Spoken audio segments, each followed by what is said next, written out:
Sri 94, Sri GVL Narasimha Rao. Thank you, sir. Question, you have to say question 95. Yeah. Question 94. Right. Sir, statement is laid on the table of the House. Right. Supplementary, Narasimha Rao ji.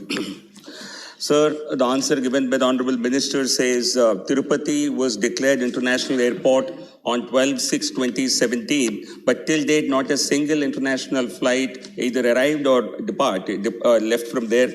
Tirupati is the abode of Lord Balaji, and it's a pilgrimage capital of India, where millions of Hindus from all over the world arrive. So and even under Vande Bharat mission, not a single flight operated. Most people in the Gulf who belong to Rayalaseema region, they actually had to arrive in Hyderabad and travel long distances. I'd like to request Honorable Minister to take initiative and do whatever best possible to commence international operations. Mantri ji. Sir, thank you, sir. The honourable member has been pursuing, as indeed other honourable members have. Sir, Tirupati was declared an international airport on 12 July 2017. Now, this requires action on two fronts. One is for the central government, which is a party to its being declared as an international airport, to provide customs and immigration facilities there. And that has been done. The issue is, and the honourable members raised this about not a single international flight. So flights are operated by air carriers. And the air carriers take their decisions based on their assessment of demand and economic viability of the route.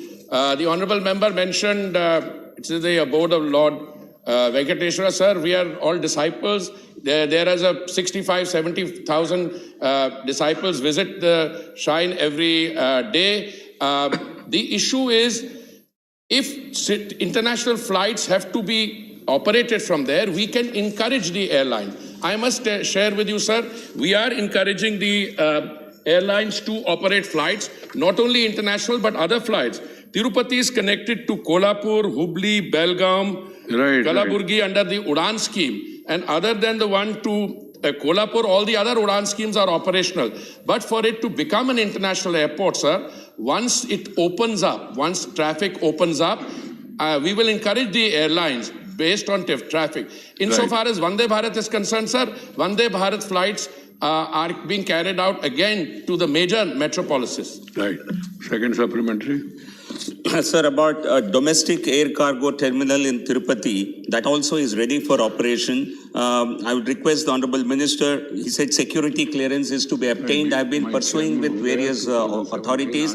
I would request an interministerial coordination to ensure that domestic freight operations begin at the earliest, because that gives additional revenue to the airlines and allows passenger fares to go down. Also, runway extension, by what date can it be completed? I'd like to know from the Honourable Minister. Mantri ji.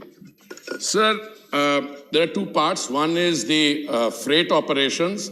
There is work going on, and it is our expectation, not only in Tirupati, but airports all over the south, in Andhra, elsewhere also, we will try and expedite this, both from the point of view of completion of the infrastructure and for the required security clearances. So I'm in touch with the honourable member on that.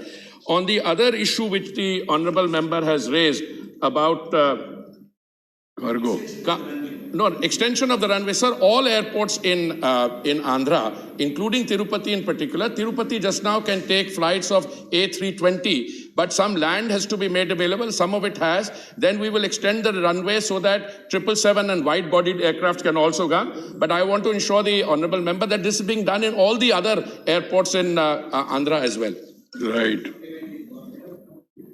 Srimati Chaya Verma, Lok Sabha. I have to take care of all the members from all sides on different subjects. Please keep that in mind. Sir, प्रश्न तो तिरुपति विमानपत्तन का है, लेकिन मैं